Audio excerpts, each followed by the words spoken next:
There is a major news tonight in holding Trump's coup plotters accountable, even as some convicted Trump aides also threaten Putin-style attacks on opponents if they actually get Trump reelected. Now, this big news comes as a California judge has ruled against Trump lawyer John Eastman today, who also separately awaits a criminal trial in Georgia. Now, these mounting legal setbacks for Eastman are significant because he was the legal mastermind and architect of key planks of the coup plot, as those January 6th hearings showed. Adopt a slate of electors yourselves. He started to ask me about something dealing with Georgia and preserving something potentially for appeal. I don't think it's just your authority to do that, but quite frankly, I think you have a duty to do that. Did Dr. Eastman admit in front of the president that his proposal would violate the Electoral Count Act? Mr. Eastman acknowledged that that was the case, that even what he viewed as the more politically palatable option would violate several provisions. I said to him, "Are you out of your effing mind? I only want to hear two words coming out of your mouth from now on. Orderly transition." Orderly transition. Now, that's about Eastman, as described by his own Trump administration colleagues. Those damning accounts came from people who generally backed Donald Trump's policies and ideology, but they did stop short of the authoritarian coup that Eastman was plotting on Trump's behalf.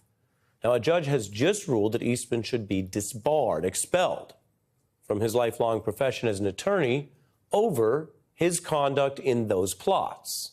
The judge citing Eastman's lies and gross negligence involved in the 2020 election that Trump lost, and finding the State Bar Investigative Unit did prove that Eastman conspired with Trump to obstruct a lawful function of the government through the January 6th plot. Eastman and another indicted Trump plotter, Jeffrey Clark, are both at risk of losing their law licenses, and that's huge. They've already been searched by agents in the separate federal case. You can see some of that pretty dramatic and unusual footage here on your screen. Being disbarred forms a warning to other lawyers who might ponder similar actions on behalf of, yes, Donald Trump right now, but other politicians in the future. It's an important line in the sand because some anti-democracy lawyers might argue, well, if they can figure out how to do something that's not technically a felony, maybe they can go right up to that line. But here we've seen the bar process in several states is showing even if lawyers try to use their legal knowledge to be that tricky, a betrayal of their duty can still stop them from ever practicing law again. And for most of these people, that is a big part of their life. It is also their main source of revenue. It is a big deal. And I want to be clear, that is separate from whether they are found to have committed crimes. Both of these two men, for example, are presumed innocent legally. They also both await criminal trials. Georgia will determine their criminal liability when they get their day in court. The other individual, Jeffrey Clark, who we've been covering, was back in court yesterday in a separate but obviously related disbarment hearing where he just ducked the questions. That, Mr. Fox, I will invoke the fifth as to. I will invoke executive privilege, law enforcement privilege, deliberative process privilege, and attorney-client privilege on the Fifth Amendment, executive privilege, law enforcement privilege, deliberative process privilege, attorney-client privilege, executive privilege, and the other three, and I'm taking the fifth. And the other three, and I'm taking the fifth. It's almost like, you know, hey, I got so many reasons to be privileged.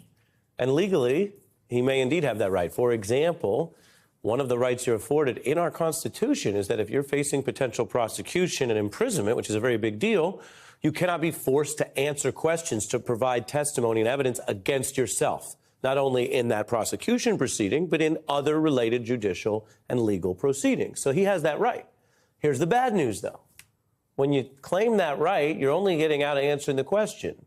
You're not getting out of being disbarred if the evidence supports it. And you're certainly not helping your defense, because if you did have words to explain clearly why you didn't commit a crime or conduct that you could be disbarred for, well, this would be the time to share it. So these officials in this process will decide whether it warrants disbarment.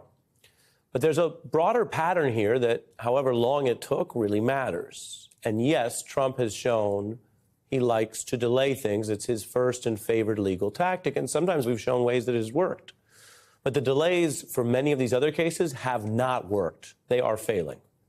And I'm going to show you right now in our lead story. Clark and Eastman joined 4 other Trump lawyers facing the disciplinary action and a whole lot more. The stamps show all the different places they're in trouble. So Giuliani's law license already suspended in New York. He also faces disbarment in D.C. Ellis, Powell, and Chesborough charged and convicted. They've already pled guilty in the Georgia RICO case. And that also puts pressure on their effort to ever practice law again. Indeed, being convicted is worse than being disbarred. So those are the lawyers. I'm showing that to you, and I'm about to show you something else. But the lawyers matter extra because I can tell you, before the lawyers hatched the Jan 6 plot, 10 years ago, January 6th was not a date in American politics or history. It was not something that the news covered a lot. It's not something that people looked at as some extra time to do anything because, of course, by January 6th, everything has been finished. It's been finished at the state level. The courts have reviewed it. There's nothing left to do, which is why, partly why what they tried to do beyond the violence was also unconstitutional. You don't have the vice president come in and reverse the outcome of an entire national election on January 6th. Never happened before, didn't work this time, not supposed to happen in the future. So how did that get so popularized that Donald Trump learned about it and cared about it? Because he ain't no constitutional scholar. How did all those people come that day? All of that stuff started with these lawyers. And there are many people around politics who know about politics, and there are many people around Donald Trump who know about lying. But it took a relatively small number of lawyers to abuse their knowledge, to go beyond zealous advocacy for a client, which is fully protected, and go into something else. So that's the lawyers. They started it. They masterminded it. They made January 6th a thing, at least for MAGA conspiracy theorists. But there's a whole lot of other folks, key players in Trump's coup orbit, that are also now facing real accountability. We are running out of room and stamps on the chart, but we're just using the chart accurately, so I'll walk you through some highlights. Peter Navarro is the first Trump White House official to actually report to prison. As we discuss this news tonight, he has now been incarcerated since last week over defying Jan 6 investigators. Steve Bannon was convicted on the same charges. If he does not get a judge to intervene, he will also report to prison like Navarro. There is an unknown and unindicted co-conspirator who Jack Smith referenced in the January 6 case, who is facing that level of heat, although so far the name is not public. You see that in the lower right. There was the #1 official during all of this, all the way up and through January 6 in the Trump White House, Mark Meadows. He is a witness in Washington, and he has been indicted for RICO in Georgia. The dominoes falling all around Trump, who himself, we reveal here, faces his own criminal trials.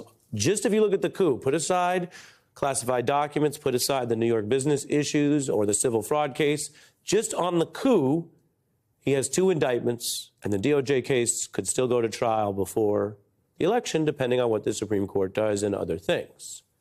Prosecutors want those trials even amidst the packed election year, the argument being that the further to the right these trials go is not because of prosecutors, it's because of Trump and the delay tactics. So you can't simultaneously delay things and drag them out for a year, then complain that they're close to the election when you or the defendant who made them close to the election. That at least is the legal argument. I will restate again, Trump, like those other defendants I mentioned, though, in each of those trials, is legally presumed innocent until prosecutors carry the burden, if they can, of proving a defendant guilty. Now, is that it? No. There are other people facing other forms of accountability over these related lies. Mr. Bannon is very publicly telling his viewers that he plans, if he can, to be a part of a Trump second term where political prosecutions against Democrats are on the table, where a Putin-style effort at going after opponents, not for what they might have done in an honest investigation, but just for who they are and a political attack. Meaning, he basically says Democrats will be imprisoned in any second Trump term. The evening after we've won, the accountability project's going to start, and it's going to be thorough this time. It's going to be, they're going to be in prison. Yes, prison. Quote, they're going to be in prison. Yes, prison. That is designed to send a message, to wake people up, to scare people, to instill fear. It's all in public. right? If it were just a private plan, you might send private messages and write up private blueprints. That's a secretive approach. This is something that looks more like at least an attempt at an aspect of the Putin playbook, where the use and singling out of government power against your opponents doesn't just take them off the table, or as it sometimes has been in Russia, worse, but it also sends a message to everyone else. Maybe you don't want to be associated with that. Maybe you don't want to be involved in that. Maybe you want to go back and just try to live your life and avoid being grouped in with this group of people that Mr. Bannon says are going to be in, quote, yes, prison. You know, usually, traditionally in American politics, and either party, if people who worked at the White House who are at that level, I'm not talking about the random loud gadflies, but the White House level people, if you said to them, is your boss going to pull a Putin and go after the opponents just for their free speech, just because they're in a different party? People would usually say, no, no, never. And here we have the opposite. Yes, yes, count on it. A Putin admission by a would-be Putin movement here in America.